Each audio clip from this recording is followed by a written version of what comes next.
Good afternoon, everyone, and welcome to the AYDA International Exchange webinar. On behalf of AYDA Awards and Nippon Paint, I would like to welcome every single one of you.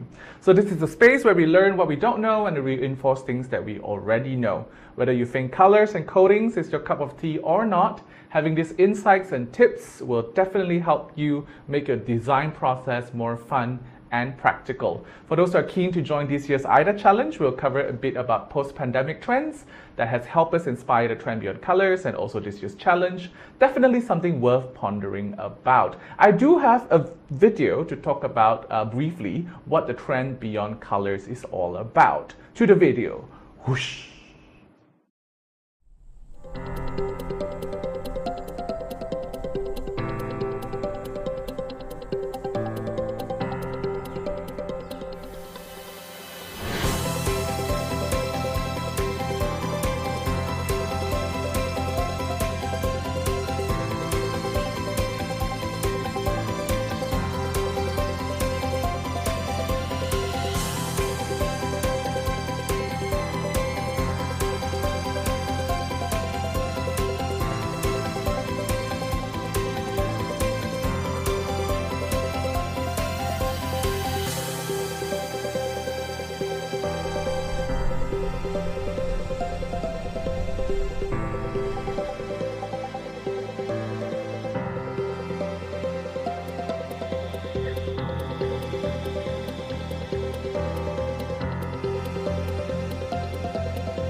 So from the short Trend Beyond Colors video, we learn about narratives and many different color palettes that is leading towards the big idea of what reset is all about, especially alive after the pandemic.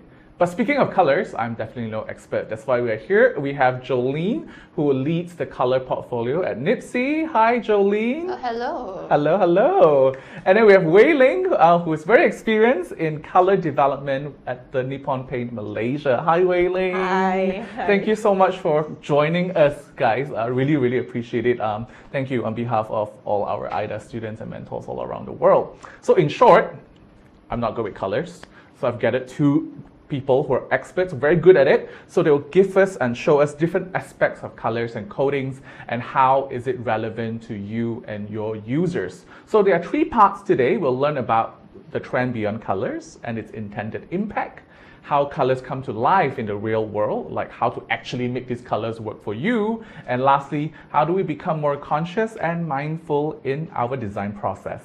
So Nippon Paint has launched their 2022 color trend on the whole concept of reset. I think it's also partly because maybe we're looking forward to a life after the pandemic. I wouldn't know because Jolene took over the color portfolio. She's the expert here. So I would like to throw the question to Jolene to help us understand what is the curation process, and in your opinion, why is it important for consumers and designers? Thanks, Brendan. So, Trend Beyond Colors was really very much an interesting process because yearly we would actually launch things that are trendy and all. But then when the pandemic hit us, we realized that we needed to relook at things. And the brief was actually a very interesting one. We were working with Colour Hive, a UK-based agency who we've been working with, and they too find that it was very interesting to actually rewrite the brief to actually match back to what we were all going through.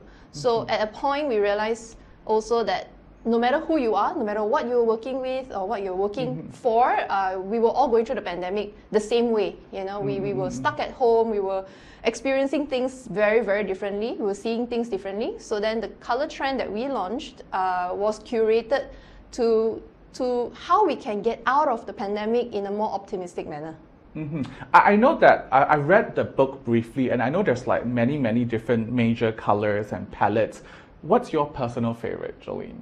Or you love all of them? I'm sure you love all of them. I love all of them. I do not discriminate. I love all. I know. I'm not asking you to discriminate. I'm saying if you were to choose one to reflect how you feel today.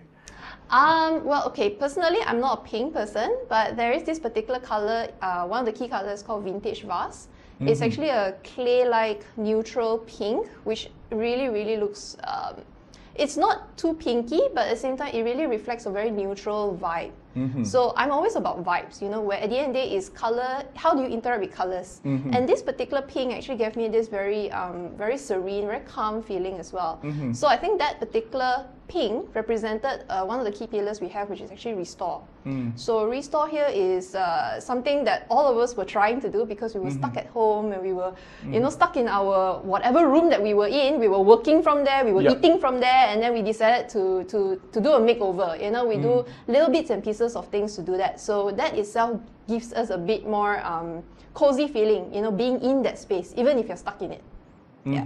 Love that. So Wei Ling, you don't have to pick a specific trend beyond color, but how are you vibing today? What's your color? Well, because I worked with color for many years and I always deal with colors. Right? Probably the wrong question to ask you. Yeah. Yeah, actually I love all the colors. Yeah. And for me, particularly I would like more natural tone colors. Makes me feel more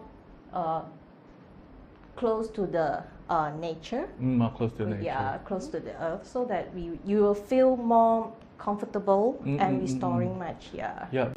I think my vibe is eternally right before the sun sets. You know, that orangey, pinkish sky. Yeah, definitely not warm, not hot on your skin, and then just very comfortable to the eyes. Yeah, I'm definitely always that color. I think I should paint my house in that color. But anyway, you can look up. It's under the reflect pillar, actually. The reflect pillar. Yeah. Okay. We should definitely check it out. Check out the link here. But yeah, we'll go to that later. So this is where I tie back your works to the AYDA challenge this year. It's called Converge, which the main theme is Converge, where two or more elements come together to help solve a bigger problem in society through design. I mean, that's what AYDA is all about. It's about raising the next generation of socially conscious designer. So this year's theme happened to be similar, I would say partly inspired by Jolene's work. It's called Pushing the Reset Button, where we want designers to take on the challenge to think about rejuvenation taking place in urban life, in bustling cities. What if there's, in the absence of nature, what else can we do with colors? What else can we do with coatings? How do we then create a scalable solution to help the world rejuvenate and heal, especially moving on from the COVID-19 pandemic? So there are many post-pandemic trends in the entry kit if you have downloaded it from our website, but there are two particular topics that I want to cover, which is each of your expertise. Of course, we can mix and match how it works. Maybe I'll start with Jolene first. Because, you know, Jolene, you started a whole conversation. I want to talk a bit more about wellness, whether it's physical, mental, or for the soul. From a wellness point of view, in your perception or in your work, in your line of work, how does color promote holistic wellness in users? And you know, how does it work? Okay, so for wellness, I think it's represented in a very big range. Correct, definitely. But for what we do, because we are from the paint industry, color is always very related to spatial design. You know, the space that you're in, the space that you interact with.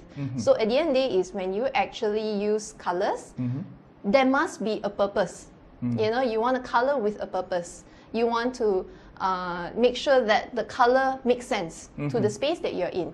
So as much as we always say that colors can be very subjective, you know, it's very up to who, you know, up to why I like it or what makes me feel. At the end of the day is when you have an objective in mind, it helps you design better, you know. So it could be a homeowner, it could be a designer, but at the end of the day is we know what that space is supposed to do for us. So can we then use that objective and find the right color or the shade to actually represent that particular space purpose?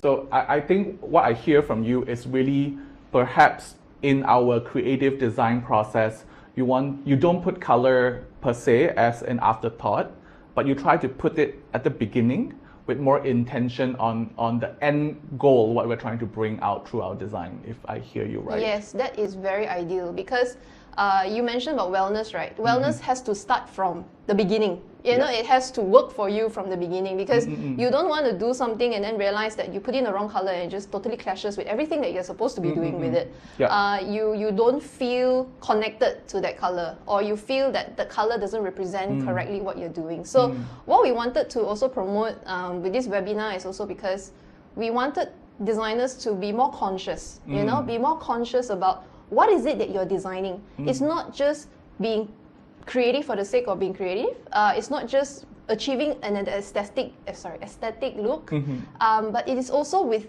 an objective. At the end of the day, is when you don't have an objective, you lose your sense of purpose, and you realize that, you know, you're only trying to do things after that, which is what you said, you know, afterthought, which is actually too late. Then you realize that the wellness part has not been met, because, you know, it didn't start from the beginning. It was a later thing. Correct. You know? We brought this up, guys. So we brought this up because I've been with AYDA Awards for 5 years, and we do see, not everyone, but we do see parts and parcels of our participants from around the world where you splash on color at the last minute before you come to the finals.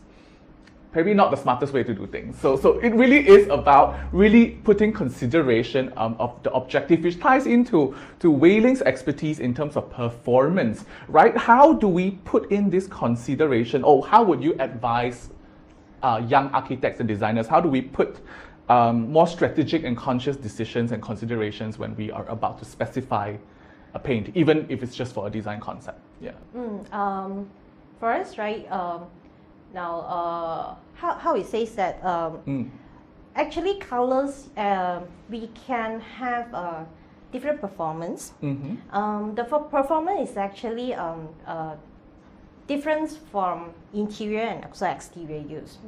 Now, you will see that designs of the colors for exterior use, or what we call it for the facade use, should be not really says that should be, but the colors is good for choosing the a bit dull or close to the earth tone color because of the color pigment used. And you will see that there are some color pigments is actually suitable for the exterior due to the UV exposure, and then that's why it is more long lasting.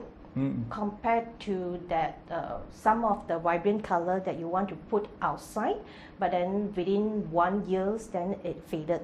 Right? Yeah, actually there was this thing that I really learned from Wei Ling last time, because I love colors, right? And I was just going all about with colors, but Wei Ling was the one who really showed me that you know, why we say performance is because the exterior environment is a lot more challenging. Correct. You know, there's so much consideration, and I think the biggest enemy to color is actually UV. So like what Wei Ling was mentioning about you know, the color pigment and all those things. So Wei Ling has to learn. She has to really put together all this the pigment combination to give you the best performance. In terms of for your interior use also, and also for the exterior. Because in both interior or exterior coating, the colors also different colors combination will plays a different roles. I'm sure UV aside, there are also a lot of other considerations. I think we can definitely dive into that spectrum of things. I'm also curious as well, when it comes to, it's just an open question, it just came to my mind seriously. So, you know, sometimes artists, spatial designers, we don't only do permanent buildings, we also do art installation, temporary structure.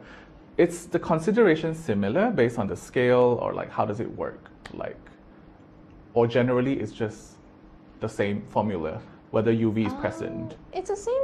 I think it's a similar approach. At the end of the day, is, you know, if your installation is it an interior or an exterior one? Because when you're putting it in an interior environment, it's protected to a certain degree, right? So you don't have as many considerations. But like what Wei Ling was saying, you know, in an exterior environment, facade colors play a very big role, because you want something to look good. It doesn't just look good on day 1 after painting, but it has to look good at day 100, day 1000. You know, you need to make sure that it still looks like what you were supposed to look like. So I think what we wanted to also share is that these are things that, I mean, yes, it's technical, but there is an important need for you to understand certain practical limitations that coatings come with. Because we can be colorful, we can put things anywhere and everywhere, but the thing is, we are dealing with paint. So how do you make sure that when you actually specify paint and specify the color, it does the right thing? You know, it's not just the right color, but it's also the right color for the right environment. So why I brought it up is because I had a conversation with a professor in Hong Kong. He teaches architecture, and he's very interested to really show his students the behind the scenes, you know, how we select, how we produce, to what extent I don't know because I've never visited as well. But I think it's always, I think a lot of architectural and interior design students and lecturers, they're generally very curious on what really goes behind the scene. And I think by by having these kind of sessions, I think we are really giving people a peek, you know, into what you do on a daily basis. And I think that definitely helps set the tone, you know, how to be a better designer before you even graduate. So the next session, we will talk about how to actually use colors in the real world, involving many elements. So the next session, we will, I won't say interrogate, we will ask for insights from Jolene and Wei Ling. How does it actually work in the real world? So we come back later. Whoosh!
So from what I've learned or hear so far, is really what we imagine and visualize, especially on paper and sketches, is probably never what we really get, especially when it comes to coatings, because I'm sure there's a lot of considerations involved in terms of choosing the right pigment for the right facade, for the right weather, for the right environment. I'm sure there's a lot of things that I don't know yet. So I just help me out, guys, to understand the practice of selecting the right color for spaces, right? I'm sure there's, you guys gave me a bunch of prompters that I really do need you to elaborate. The first one is on facade. Wei Ling, you mentioned about something organic, non-organic. Yeah, just help me. All right. Talking about the organic or inorganic. Yeah. It's talking about the color pigment. Actually, color pigment mainly has two categories. One is organic and one is inorganic. But the organic is not as what the food that you think is organic is natural. Oh, okay. So in my mind, I was thinking like whether the tomato is organic. Also, it's not that lah. Okay, okay, It's okay. not that. The organic is the synthetic pigment, which is you look, it's really clean and very high saturated and very, very vibrant in colors. Okay. So the inorganic color pigments gives you about more to the, because inorganic here is the other way around from your food. It's actually a natural things, all right? A Okay. natural mineral from the earth that Okay.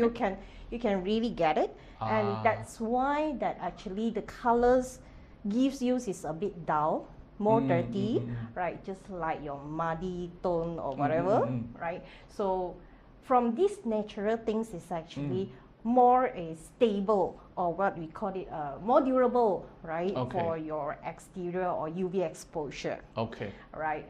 Compared to the organic pigment or Okay. the very vibrant color. So that's why we comes up with the a collection of colors. We call it a facade colors collection, which is, though it is look a bit duller because we formulating, or we match it, we formulate the colors all with this inorganic pigment. So to ensure that the performance under the exterior is much more durable compared to what others can have. That means the key consideration for facade, external especially, is the unit of indicator, like its stability, right? Yeah, the UV exposure stability. Yeah, so it's like SPF lah. Yeah, correct. Right. It's exactly, Yeah, See, yeah. I get it. You put SPF. makeup, is it? like you know, like sunblock when you go to the beach. Yes, that's exactly the same concept. Okay, Yeah. I understand that. That means high UV protection, aka SPF in makeup, it's basically more weather resilient. Yes. Yes. So okay, help me out with the weather component. Is there a huge difference if I am designing for a humid or non-humid, or a climate like four-season country, or like, you know? Oh yeah. How does it work? Yes. The four-season country or climate or humid Yeah. things, right, is actually more on your coating performance. Okay. All right. Coating So performance. if let's just say that you need to have the UV resistance or UV durability, it's on the colors, then it will more on the color pigments role itself. Color pigments role. What does it mean? Means that if let's just say that you need to have a vibrant red on your Okay. exterior, I love right? red. Then compared to your oxide red on Okay. your exterior, you will see that the oxide red and the vibrant red will have a different in color tone, of course. Okay. Then which one gives you the longest durability? Maybe your organic or the vibrant red, it can stand for within 1 or 2 years. Then Okay. it looks faded after that. Mm-mm-mm. All right, but then your red oxide red, which is the organic inorganic red, Yeah.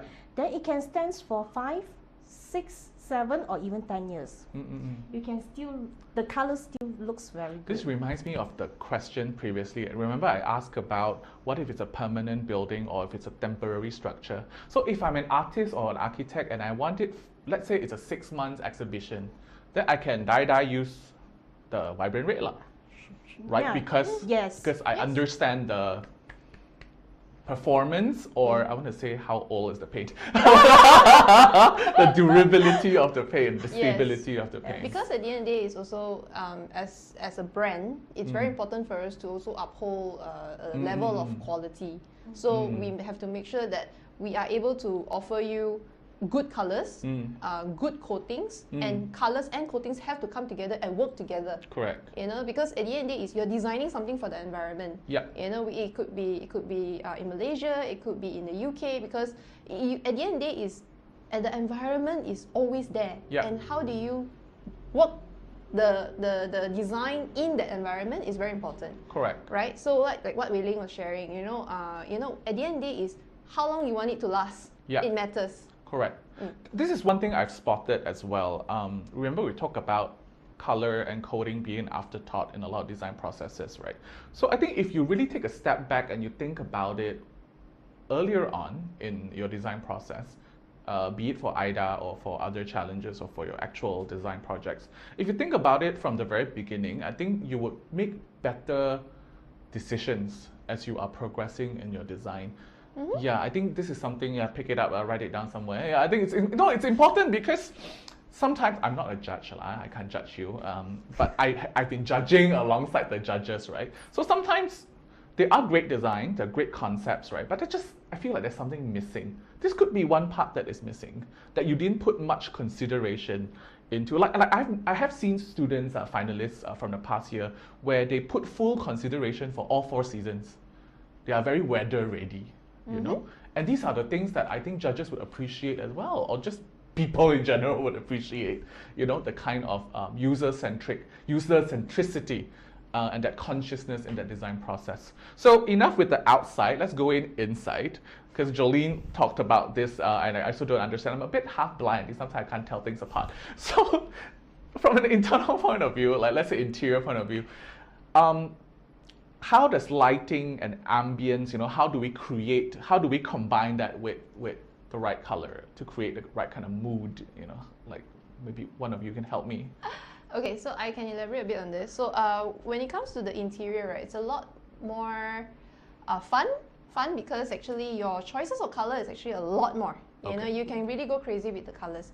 But there are a lot of factors that could affect the appearance of colors. You know, for example, lighting. You know, gone are the days where lighting was just white light and yellow light, right? Then suddenly they introduce you this cool light, warm white, and then yellow light. But now, when you actually design, you have LED coming into play. So you have different technologies that's affecting the environment of the interior space and all this. So for example, if you pick white, you know, even white itself, the appearance will look one shade in a white light, but it will look a totally different shade in yellow light. I was a victim of this. One day my toilet light broke, and then my landlord told me it's white. Then I went to buy a white. Turns out it wasn't white, it was warm white. Yes. So my toilet now has a different light.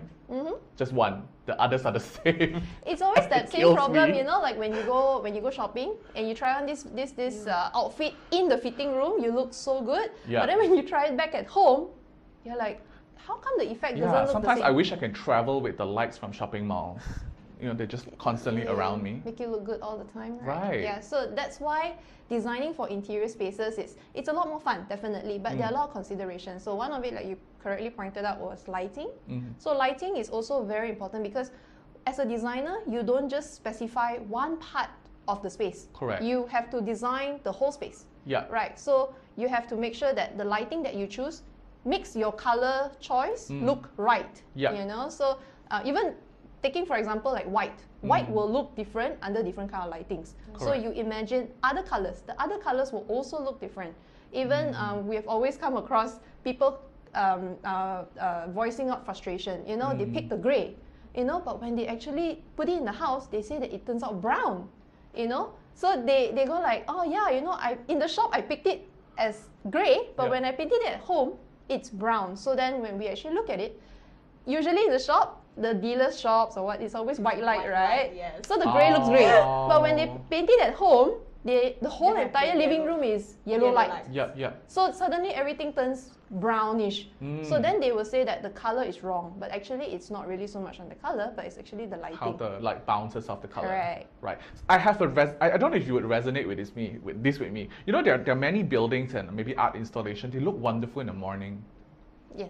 At night, it looks like a ghost house. I don't know. Correct. Which is why there's actually a lot of, even some of the mentors that you guys have, right? Yeah. If you look at their portfolios, I really appreciate portfolios that always show you what it looks like in the day and what it also looks like at night. Correct. So they have the day view and the night view. Yeah. So these are the considerations that they look at because they want the space to look good in the day, but also look good, or you know, it could be a totally different transformation to look good at night.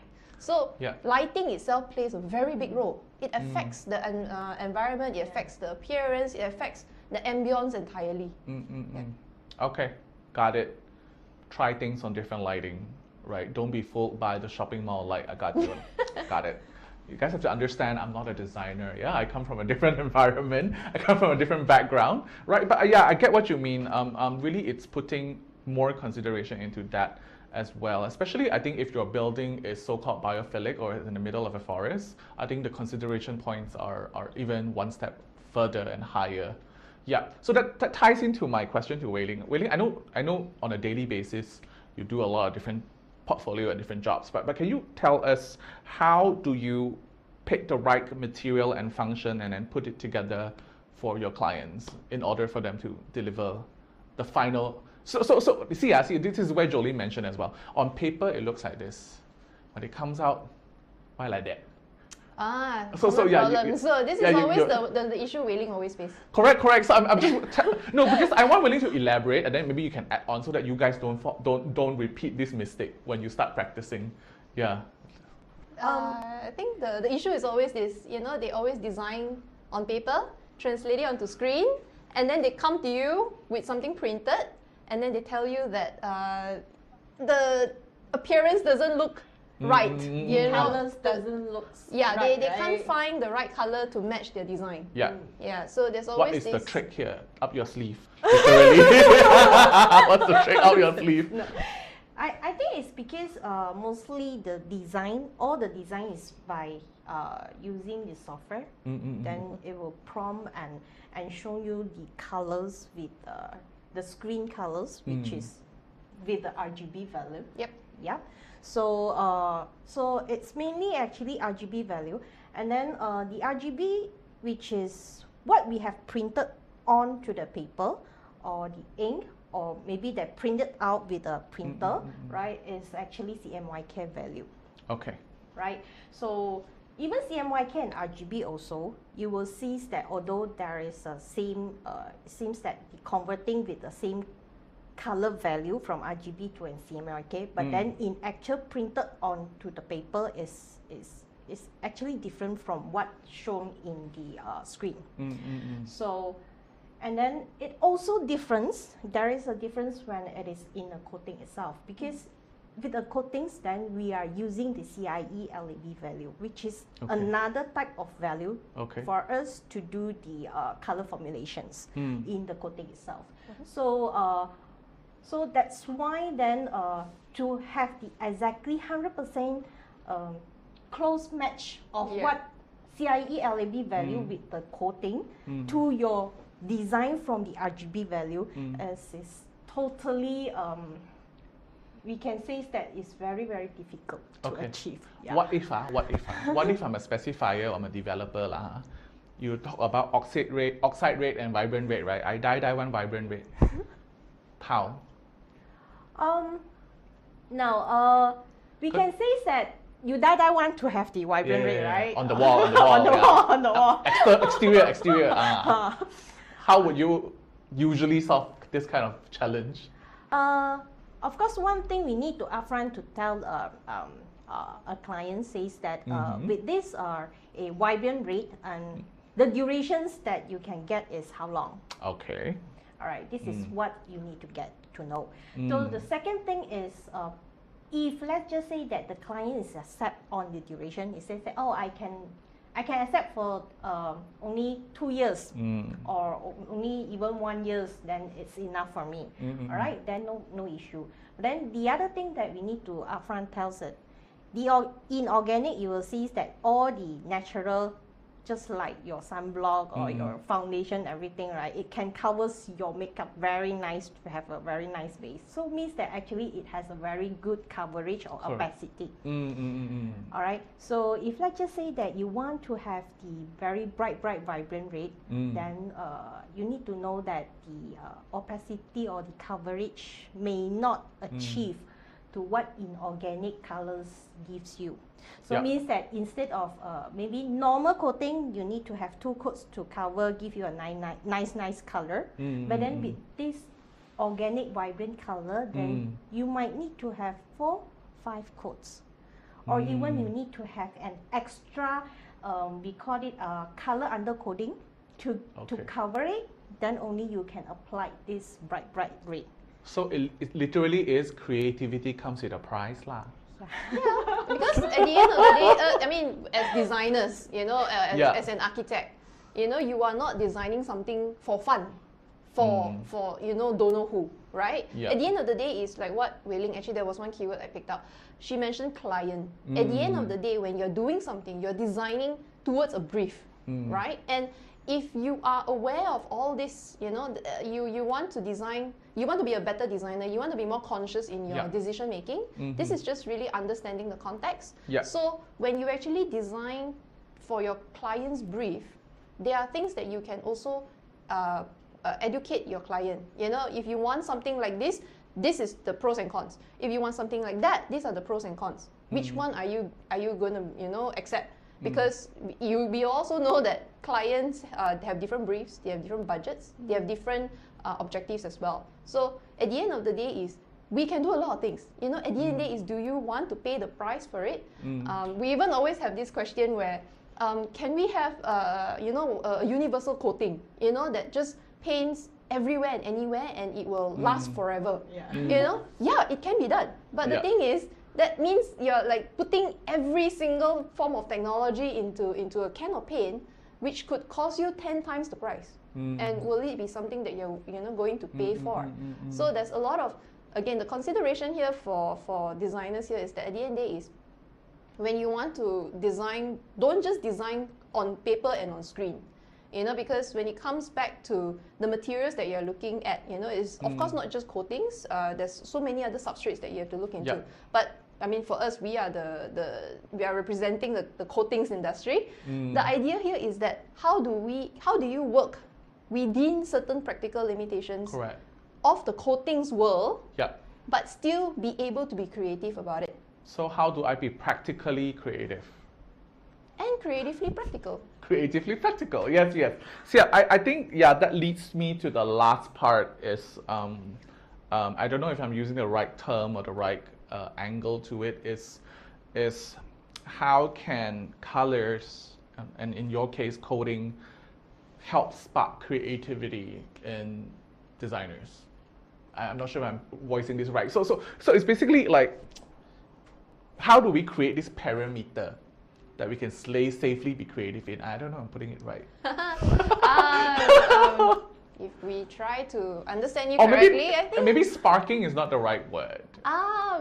Put it this way. We don't want to come and tell you that, you know, this cannot, that cannot. We don't want to cram your style. We don't want to tell you don't be creative. You know, but when you learn to understand the science behind color, the science behind coatings, it makes you a bit more I wouldn't say a bit more wise, but you have a certain level of knowledge that helps you design better, right? And design better meaning that you respect certain limitations that are out there. You know, working with metal, there are limitations. Working with glass, there's a limitation.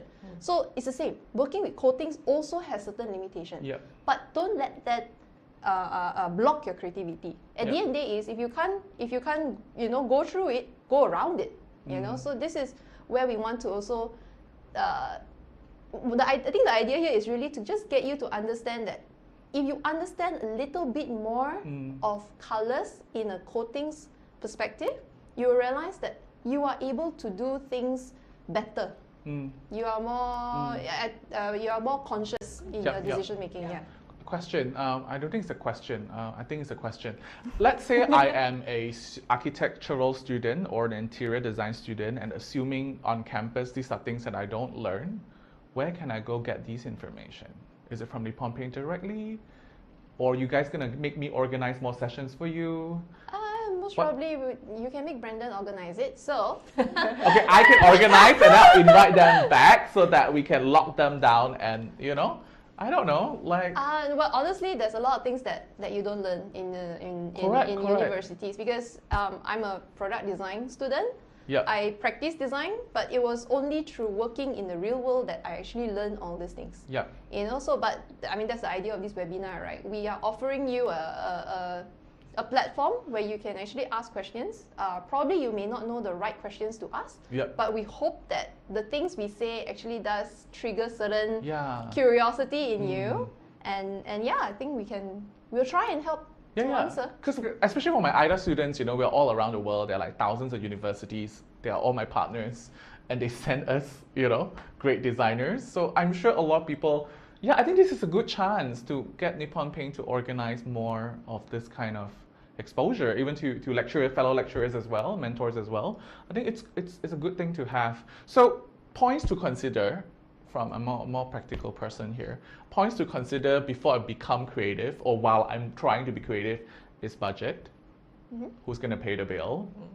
Stakeholders, like who are the people involved, whether it's residents, whether it's commercial, or whether it's public infrastructure even. Who are you designing for? Who are we designing for, which is what we mean by socially conscious when we're designing, and also how do we negotiate with different parties in terms of putting these things together. Yeah, definitely. So if you have questions for Jolene and Wei Ling, this is a great time to ask. And if you've missed out or if you've rewatched this and suddenly something in you sparked, you can always reach out to us at the AYDA platform, and then we're happy to compile, and then maybe we'll do more sessions for you because it's for you. So the more you ask, the more we give. Yeah, so the idea of inspiring, just give me 2 minutes for advertising time. How AYDA Awards organize sessions and webinars is really based on your feedback. Yeah, it's based on the mentors and the lecturers and the students we work with worldwide. You tell us what you want, and then we will go and claw these experts to come in to share their insights and tips to you. So if you don't tell us what you want, we don't know what you need, and then we can't help you succeed as the next generation of amazing designers. So yeah, so that is for the session, and then we will now open the floor to Q&A. All right, get ready.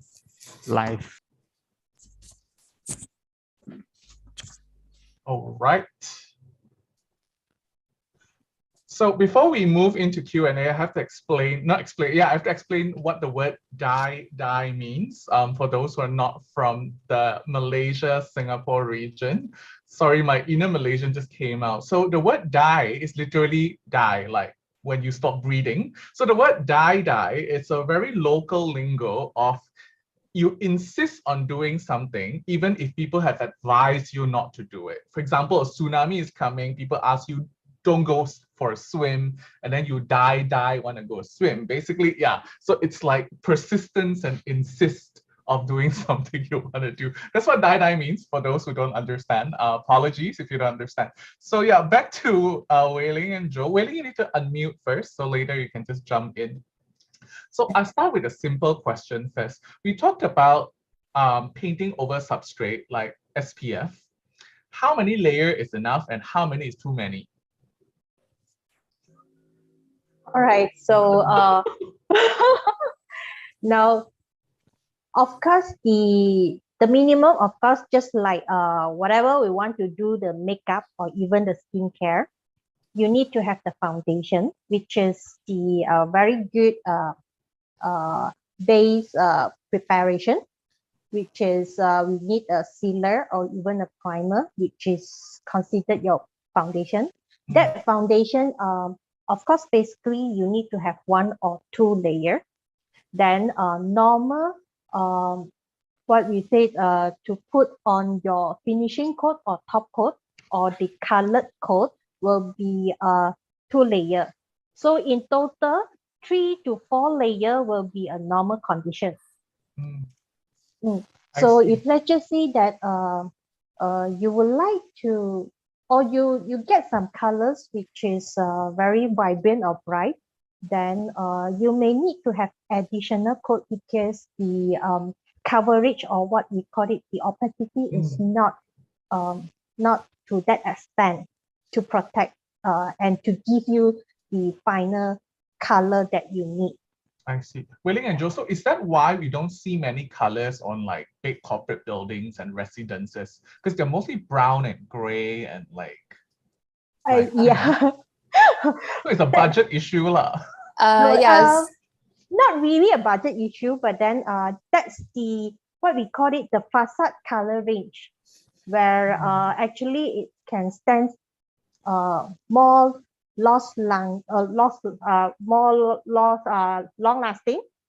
Okay, maybe 5 to 7 or 8 years protection to give you that color. So that is the facade range that we recommend. I see. Joe, you want to say something just now, Jolene? Oh, yeah, just to add on, at the end of the day, it's also because when you paint high-rise buildings, especially big scale projects, a lot of the costs also goes into the labor itself and the equipment. So the more time you spend on those, the more hours you put in, you would actually need to, of course, pay more. So sometimes the choice of color is that, let's just say if you go with this particular shades, you can get it done in 2 coats, like what Railing said, at least 2 coats. But if because of the choice of color, it requires more layers, which means you need to spend more hours for the painters to go back up and down, and means they have more time spent in using the machines, you know, the gondola and all these things. So of course, those are the things that adds on to the cost. So if let's just say you understand that this choice of color requires 3 layers, and you are paying for 3 layers, then that's fine. So it's just understanding the man hours needed as well. And that's what it means by managing within your budget. Yeah. Sometimes I just jump in a bit. Sometimes actually, right, the main power costing is actually much more higher than your material cost. Yes. Yes. Sorry, can you repeat? The main power cost. Okay. Yeah, is actually much more higher than the material cost itself. Yes, it's about sometimes 60-40. So 40% is material, 60% is actually all the other things. Yeah. So it could be, so like what Wei-Ling said, the labor and machine cost is actually more than the material cost. Yeah. So with the right budget, we can be as ambitious as we want as architects and interior designers, provided, you know, that our client is also supportive of the final decision. Yeah. Yes. I have the next question. Just now we mentioned a bit about, I know like Nippon Paint has different range of products in different countries. Can both of you elaborate about choosing the right kind of colors and paints when we are designing for, let's say, a hot and humid weather like Southeast Asia? Is there like any special thing, or the difference between like a 4-season country and a humid country? Yeah. All right. The come back to it is actually on the this is not related, or what we say, it related too much on the color choices or the pigment itself. It is more related on the coating performance itself. So different country actually we are selling different performance coating, which is maybe some of the country is not suitable, that which is using the coating or material that in just like in Malaysia is using. So they may need to have a special coating at that point of view. So this is doesn't really play a lot on the coating type itself. I mean on the color pigment itself, but then it's the coating performance. Performance based. Okay, got it. I also have one question just now. We mentioned about lighting earlier, and we talked about if you print it on ink on paper, it's different. Gray under a different light is different. So how do we best simulate different lighting and colors? Because, you know, like I guess if I'm a student or I'm a designer, I will be in front of my computer most of the time. So how do we do it? Is it like software simulation, physical tests, or do we observe how other people do it? What would your advice be? Like Joe, maybe Jolene? Yeah. Okay, so we understand that a lot of designing happens mostly on the computer. So you could be using your 3D software and all these things to generate the visuals. At the end of the day, that is how you actually put forth the proposal. But later on, when you go to the stage where you're doing specification, it's very important to choose the materials from the actual what we call sample boards. Because let's just say if you were to pick a fabric color, what you're going to be doing is going to choose the colors from the swatches of the fabric, right? So same applies to paint as well. So have the real copy of the color fan deck, and from there pick it under yellow lighting, under white lighting. For example, if in the office, most likely you have white lighting somewhere and yellow lighting somewhere. If you want to be sure, even for example, like our colleagues who in the R&D, when they actually have to do color selections for automotive, you will never see them sitting in a room picking it. They will always go outside.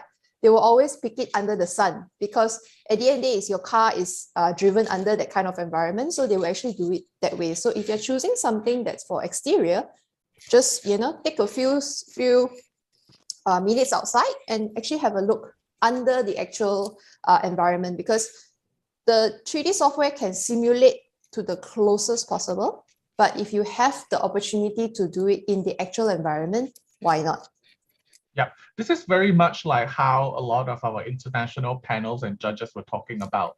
They're hoping as well, the next generation of designers don't sit in front of our computer for too long. You also want to go out there and get your hands dirty a little bit, play with different materials, play with different kind of texture, to really get a feel of what you will be working on down the road. I have another question here. Color psychology is a really buzzword now. Everyone is using it. Everyone talks about it. I'm not sure if we are the expert to talk about it, but I just want to hear from you guys as well. Like a lot of people, when they come to color psychology, they go, oh, red is angry, orange is hungry, blue is calm. But I think there's a lot more to that. Like Jolene, when you're working on TBC, like, is the psychological part or behavioral part of the consideration? Yes, of course. But the thing is, again, the trend beyond colors was very focused on making sure that the colors that we choose or the colors that we curate actually helps you simulate within the environment that you're in. So for example, if you are painting your living room, right? And if your living room is basically a space where you already have furniture and everything, and all you need to do is just kind of create a different look, you can use paint. But what kind of effect do you want? You can use, you can use, let's just say white everywhere, but it doesn't give you a calming feeling. So you can actually look into, if you look at nature, of course, nature is all greens, but nature is also inclusive of the sky. It's also inclusive of the ground, the earth, so you have blue, green, and brown, let's just say.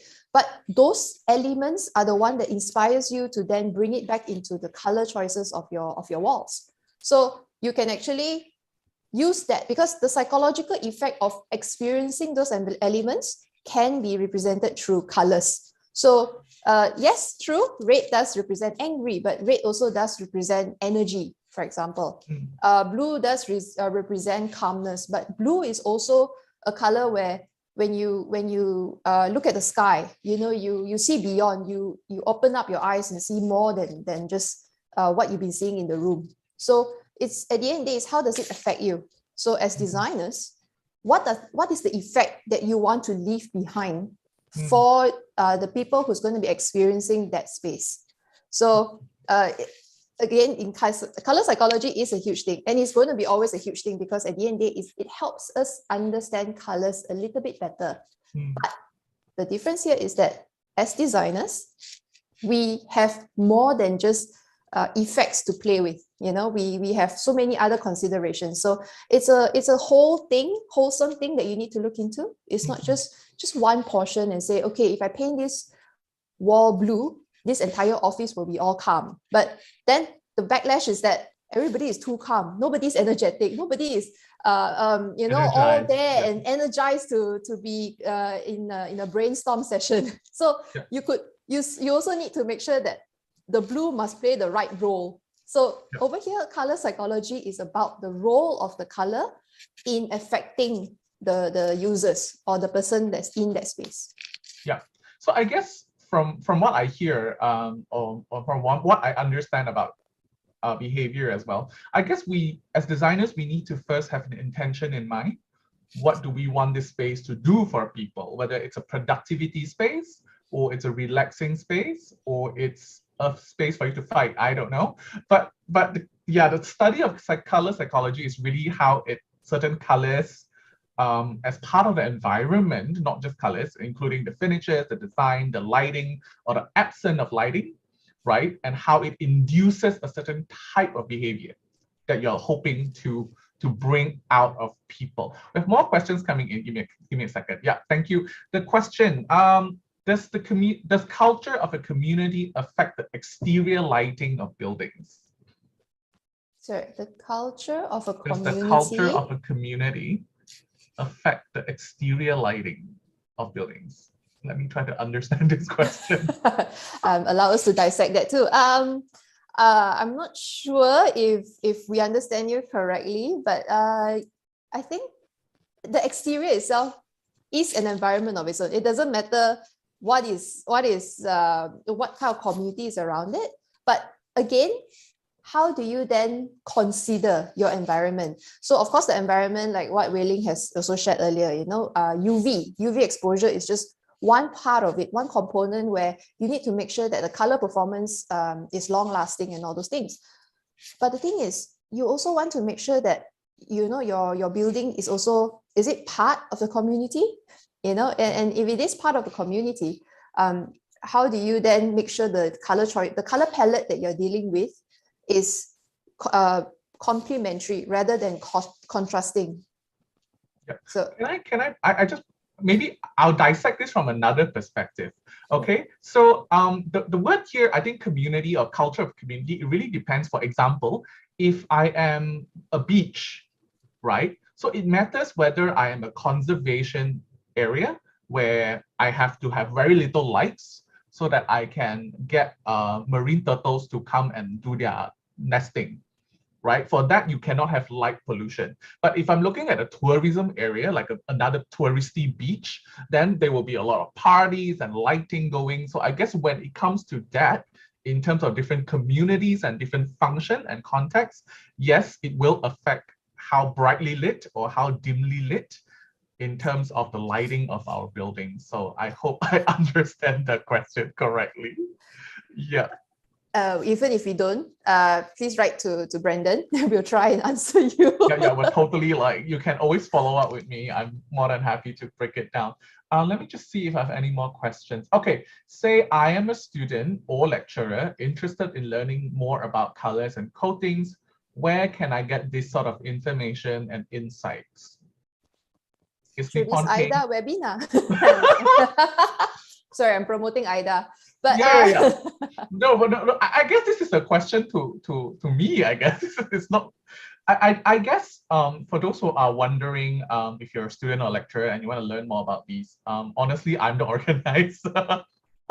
So you just need to reach out to us on social media. We're available on LinkedIn, Instagram, Discord, whatever. And then you let me know or let us know what would you like to learn, so that I can claw Wei Ling and Jolene. Like the fact that we curated the session today on industry coatings and how the performances and then how it works with colors and lighting and how it induces behavior, it all comes from a lot of students and lecturers told us like these are topics of interest. For example, I think the next one is very much on sustainability, and then there's another one later in the year. We curate based on what you would like to learn. So if color is something you want to learn more and more, I guess Wei Ling and Jolene will have to work more. And we'll, of course, invite speakers from around the world to also contribute to this topic of interest. So generally, that's how we work. If you are in AYDA long enough, you will know my face. I'm like here all the time. I think I will work on AYDA until the day I retire. So yeah, so I'm really happy that everyone can just throw out things you would like to learn, even if it's color psychology, even if it's lighting specifically, even if it's behavior specifically. Yeah. So I think that would be all. Wei Ling and Jolene, anything you'd like to add? Like maybe we've missed out any points that you'd like to, or like any last words of encouragement to our students who want to join this year's awards or just practicing architects in general? Wei Ling? Mm. Do you want to say anything? No, I do have something. Too broad a topic. Yeah, too broad. No, but before we go into that, I do have this thing. Wei Ling, I think I've asked you this, but it wasn't captured on video. I'm just curious. So I know you've been in the industry for a while and you work with a lot of architects and specifiers. What is the few like common mistakes young architects and young specifiers always make that you think that they can pay more attention to? Yeah. We can't really say a mistake that Oh, is, sorry. Okay, I don't or use the word whatever, mistake. right? Yeah, yeah. It is no, How it is can they do nothing to better? be, Yeah, yeah. yeah, it's nothing to be right or wrong regarding the colors. It's just that how the purpose that you are using for this, and what is the expectation Mm, on at the end of the day. Because if let's just say that the expectation is just uh, on the design and attractive, and for the innovation or creativity, then you can play all around with all the colors. It's just that need to bear in mind that yep, some of the colors it's really has the limitation on the on the color or long lasting or the age of the colors itself. So we just need to just take a little bit in deep of the look on it. On the, if let's just say that you can have more stable color, and maybe your clients need to have only on the protection, then you may choose on the stables of mm, more stable color, we mm, can say, right? And if let's just say that it's just for need to change the outlook or every 2 years or three, then you mm, can just play around with your creativity. mm. It's very depending, yeah. Okay, understand. So it's about setting the right expectation before we go into picking the kind of paint and coating and color system that we want. Got it. Another question just came in. Any last tips on how to be practically creative or creatively practical? Jolene, this is your word, so the ball's to you. Okay, so to be practically creative, I think the last tips I will leave here with you guys is that at the end of the day, we can imagine everything and anything. You know, we can do anything we want, you know, especially when we're designing on a software. There are a lot of things that we can do. But at the end of the day, no matter what you're doing, you are designing for something that's happening in reality. You are designing something that's supposed to be in the real world.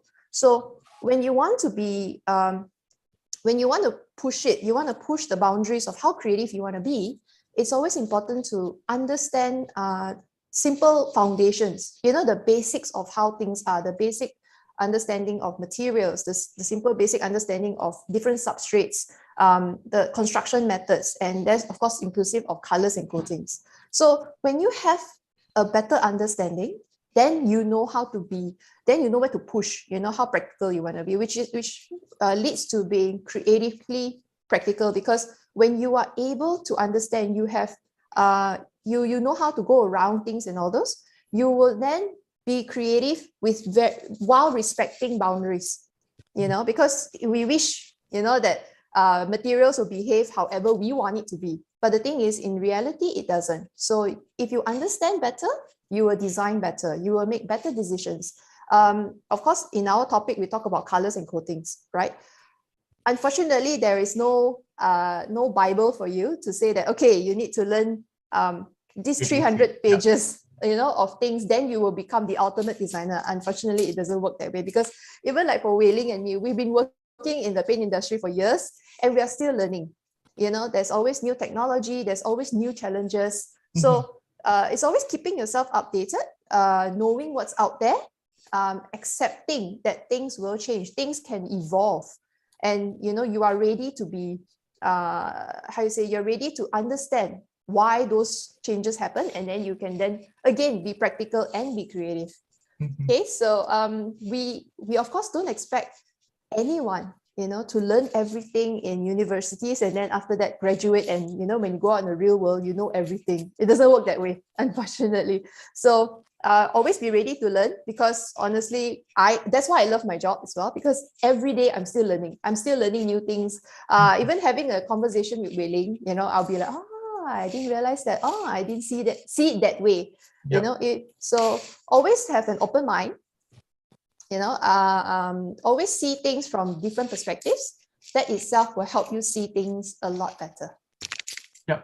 So I think it's also understanding your career progression as a young architect and as how you progress. Because I heard from our alumnus from AYDA as well, when they first started, I mean, they graduated from university, they've done the AYDA journey, and then when they started working, they only get to design one thing out of the whole master project. They only get to do one thing, right? I mean, that's how a lot of us start. We do something small within a bigger ecosystem, we get better, and we expand slowly. So the more knowledge and expertise we have across different buckets of expertise, like colors and coatings, lighting and behavior, for example, the easier for you to pick up new concepts and learn new solutions when it comes to design. So for those who are interested in joining AYDA this year, every geographical location, we are in 17. Yes, wait. Are we 17? Wait, no, we're in 50 geographical locations and growing every year. So yeah, check with your respective lecturers and also our AYDA champions from around the world. Our Nippon Paint teams are always passionate about running this project with you. So you can reach out to them for more information. You can download the entry kit, the competition brief from our website, and then you can learn more about it. And if you have questions, we are also available on social media. So on behalf of AYDA Awards, I'd like to thank Nippon Paint, Wei Ling and Jolene for taking that time out to help us understand their work and their perspective of how colors and coatings work in the real world. So bravo to Wei Ling and Jolene. Thank you so much once again for your time. I am sure I will be haunting you again down the road for more in-depth conversations and maybe creating teaching materials. Not teaching, I wouldn't say teaching, educational materials for our lecturers around the world so that they can help our students grow and help us raise socially conscious designers. Thank you, everyone, and have a good day. I will see everyone on our social media. Bye, Jolene. Bye, Wei Ling. Thank you for having us. Thank you.